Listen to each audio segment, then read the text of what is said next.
ICICI 10th Math Otherwise Solution Chapter 3 Shares and Dividend Question number 9 பார்க்கலாம். இங்கே ஒருத்தர் வந்து 4500 rupees இன்வெஸ்ட் பண்ணியிருக்காரு.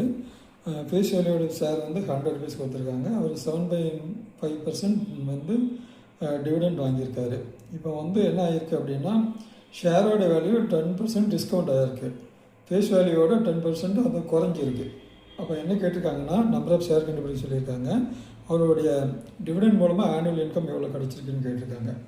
இப்போ வந்து நம்ம மார்க்கெட் வேல்யூ ஷேர் கண்டுபிடிச்சிடலாம். மார்க்கெட் வேல்யூ ஷேர் வந்து face value share minus 10% discount, 10% குறைஞ்சிருக்கு. மார்க்கெட் வேல்யூ ஃபேஸ் வேல்யூவோட குறைஞ்சிருக்கு. அப்போ 100 மைனஸ் 100க்கு 10 அப்படின்னா 100க்கு அப்படின்னா 10 வருது. அப்போது 100 மைனஸ் 10 90 rupees. அதாவது மார்க்கெட் வேல்யூ ஷேர் வந்து இப்போ 90 rupeesல இருக்குது. இப்போ நமக்கு வந்து இன்வெஸ்ட்மெண்ட் கொடுத்துட்டாங்க. 4500 இன்வெஸ்ட் பண்ணியிருக்காரு. இப்போ investment equal to market value of the share into number of share. Market value share நம்ம கண்டுபிடிச்சிட்டோம் 90, நம்பர் ஆஃப் ஷேர் நமக்கு தெரியாது. நம்பர் ஆஃப் ஷேர் நம்ம எக்ஸ்னு எடுத்துக்கலாம். 4500 ஈக்குவல் டு 90x. அப்போ எக்ஸ் ஈக்குவல் டு 50. அவர் வந்து 50 ஷேர் வந்து வாங்கியிருக்காரு. இப்போ நமக்கு ஆனுவல் டிவிடெண்ட் வந்து face value into number of share into R/100. Face value தெரியும் 100, நம்பர் ஆஃப் ஷேர் தெரியும் 50, 7.5/100.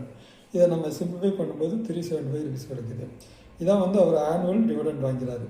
எப்போவுமே வந்து டிவிடெண்ட் வந்து ஃபேஸ் வேல்யூ எவ்வளோ இருக்கோ அதையும் நம்பர் ஆஃப் ஷேரையும் மல்டிப்ளை பண்ணி வர்ற அமௌண்ட்டுக்கு தான் கொடுப்பாங்க. ஃபேஸ் வேல்யூங்கிறது கம்பெனி ஸ்டார்ட் பண்ணும்போது ஃபிக்ஸ் பண்ணுறாங்க, ஷேர் ஃபிக்ஸ் பண்ணுறாங்க தான் ஃபேஸ் வேல்யூ. எப்போவுமே வந்து இதுக்கு ஃபேஸ் வேல்யூக்கு மட்டும்தான் வந்து டிவிடெண்ட் கொடுப்பாங்க. அப்படி அவங்க கொடுத்தது தான் வந்து ஆனுவல் 375 rupees தான் ஆன்சர்.